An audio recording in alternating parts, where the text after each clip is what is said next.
안녕하세요, 노치입니다. 아이폰 14 시리즈가 출시한 이 시점에 저는 13 미니를 구매하였습니다. 이전 13 프로 그리고 14 프로를 사용하다가 왜 13 미니를 구매하게 되었을까요? 분명 다운그레이드인데 말이죠.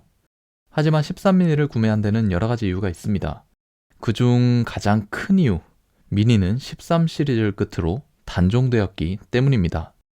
I don't ever slow up, no I don't take shit. I got no love for the fakeness. If you wanna play tough and wanna hate this, I'll always show up. 저는 아이폰 모델 중 유독 SE 1세대를 좋아하였습니다. 예쁜 디자인과 4인치의 아담한 사이즈가 장점이었죠. 그래서 아직까지 소장용으로 잘 보관하는 중입니다. 매년 SE병이 한 번씩은 찾아오기 때문에 그때마다 서브로 사용하면서 치유제로 사용을 하고 있습니다. 이전에 제가 SE 1세대에 관한 영상을 올린 적이 있었는데 생각보다 같은 병을 앓고 계신 분들이 많더라고요. 저에게 13 미니는 SE 1세대와 같은 존재였습니다. 물론 폼팩터는 다르지만 많은 부분이 닮아 있었죠. 이때 알아차렸습니다. 결국 아이폰 미니병이 언젠가는 도지겠구나. 병이 한 번 도지면 구매밖에 해결책이 없다는 걸 너무나도 잘 알고 있었기 때문에 언젠가는 분명 구매할 기기이니 최대한 빠르게 구매를 하자 싶었습니다. 게다가 아이폰 미니는 13을 마지막으로 단종까지 되어버렸죠. 그렇기 때문에 미니를 구매한다면 어떤 모델로 구매해야 할지 선택지가 확고하였습니다. 만약 아직까지 단종되지 않고 미니가 계속 출시되었다면 지금 시점에는 아무래도 12 미니를 구매했을 것 같습니다. 아무래도 가격이 훨씬 저렴하니까요. 하지만 미니는 13 시리즈로 단종이 되었고 더 이상의 미니는 만날 수 없기 때문에 마지막 미니를 구매하게 된 것이죠. 이 부분이 미니를 구매한 가장 큰 이유입니다. 구매를 통해 미니병을 완치하였으니 이제 미니만의 장점과 단점이 무엇이 있는지 살펴보도록 하겠습니다. 우선 13, 14 프로에서 미니를 오게 되면서 제일 먼저 체감되는 단점부터 말씀드려 보겠습니다. 이걸 극복해야 13 미니를 사용할 수 있습니다. 첫 번째는 카메라입니다. 외관에서부터 차이가 있죠. 네, 미니에는 망원 렌즈가 빠져 있습니다. 프로의 망원 렌즈는 제가 정말 잘 활용하던 렌즈입니다. 특히 아이들을 인물 모드로 촬영할 때 정말 유용하게 활용을 하였죠.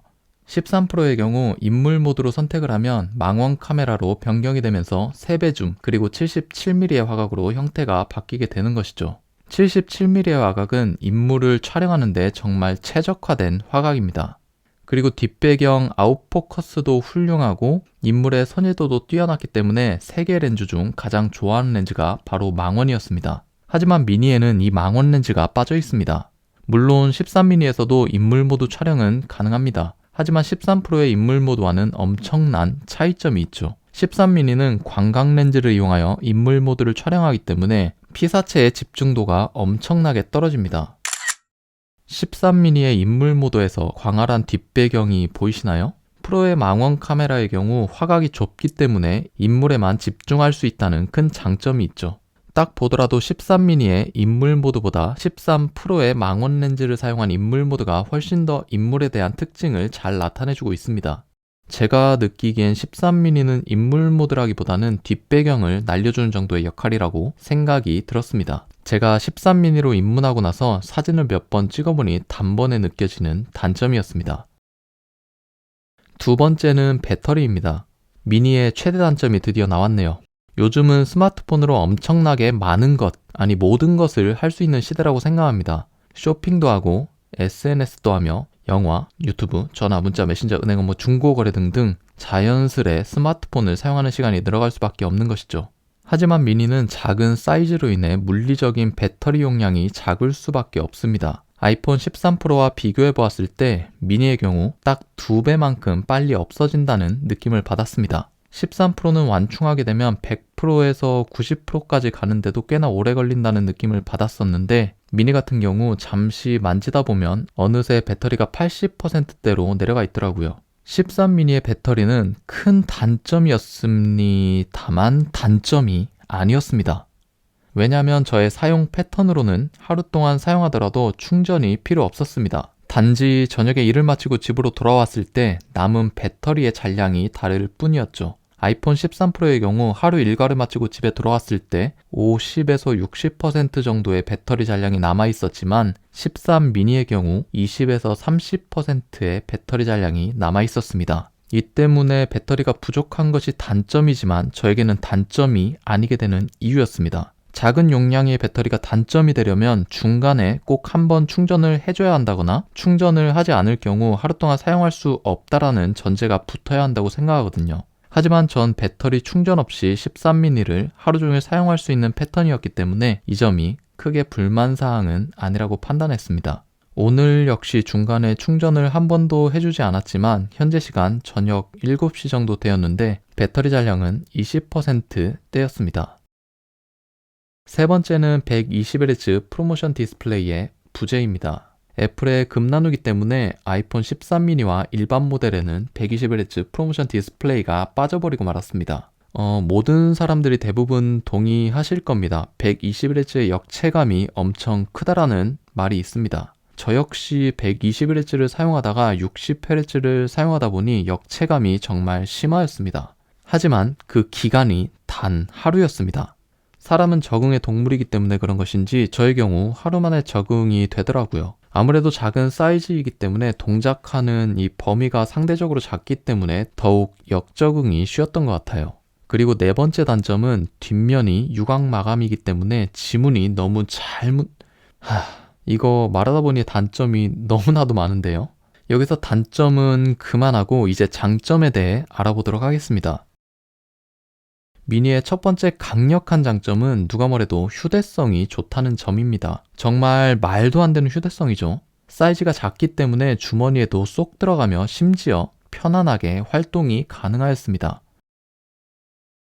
그리고 가볍기 때문에 손목 증후군에서도 벗어날 수 있었죠. 두 번째 장점으론 가볍다는 점이고 세 번째 장점은 그러니까 그립감이 좋고 맞습니다. 그냥 미니의 유일한 장점은 작고 가벼운 크기, 이게 전부입니다. 유일무이한 장점이죠. 하지만 이 단 하나의 장점이 어마무시한 장점이 되기도 합니다. 언급했듯이 미니를 사용하고 나서부터는 폰을 주머니에 넣고 일을 하더라도 크게 거슬리지 않았습니다. 13 미니를 사용하면서 많은 부분을 잃었지만 확실하게 얻을 수 있는 점이 있다는 것, 이것이 미니만의 최대 장점이라고 생각합니다. 아마 미니를 사용하시는 분들은 사용 목적이 확실하실 거예요. 저처럼 많은 부분을 포기해서라도 휴대성 그리고 가벼움을 추구해야 하는 사람 말이죠. 저는 현재까지 만족하고 있기 때문에 13 프로는 장롱에 살포시 넣어주었고 13 미니를 메인폰으로 사용하고 있습니다. 그리고 솔직히 저처럼 작은 폰을 원하시는 분들에게는 다른 선택지도 없습니다. 현재 갤럭시에서는 이처럼 작은 폰을 출시하지 않고 있죠. 하지만 작은 폰에 대한 갈망은 주기적으로 한 번씩 찾아오더라고요. 이때마다 잘 견뎌내실 수 있다면 아이폰 미니의 구입을 보류해도 괜찮지만 정말 한번 꼭 써보고 싶다라는 생각이 자꾸 든다면 13 미니를 구매하시는 것을 추천드립니다. 암튼 오늘은 아이폰 13 미니에 대해 알아보았습니다.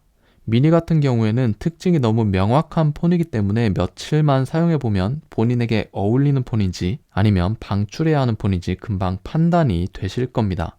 만약 호기심이 있으시다면 주저하지 마시고 이번 기회에 구매해보시는 것도 좋은 방법이 될 것 같습니다. 오늘 미니 영상은 여기까지 하겠습니다. 지금까지 노치였습니다.